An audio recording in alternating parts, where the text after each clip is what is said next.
Have you ever noticed that when you try to make a straight cut on the bandsaw, you have to feed the board at a slight angle?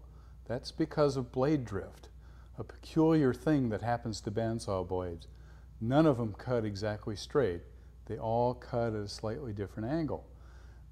Blade drift is important when you want to resaw something because it can either cause the workpiece to move away from your fence or move towards your fence. I'm going to show you a jig that allows you to have a fence that will adjust to accommodate whatever drift angle your particular saw blade has, and also will provide a larger work surface. This is our new table.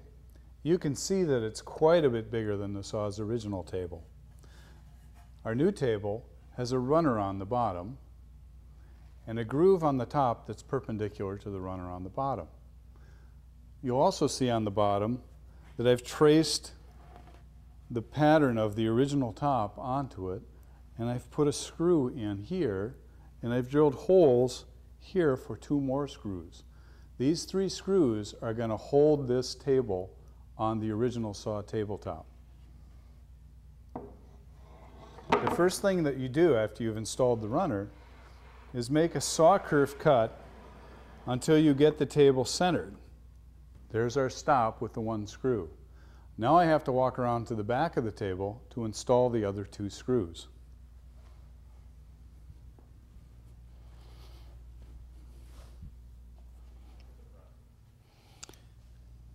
Okay, the advantage of 1 screw in the front and 2 on the back is that they hold this table firm so that it can't wiggle. This way we don't have to attach a clamp which might get in the way of the miter gauge fence.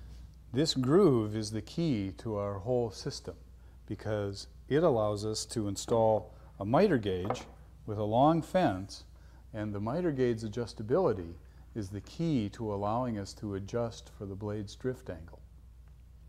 In order to set the fence to match the blade's drift angle, we have to find out what that drift angle is. And to do that, we need to make a cut in another board. Now you can see that I've drawn a straight line down the length of this board that's parallel with the edge. By making this cut, we'll find the angle.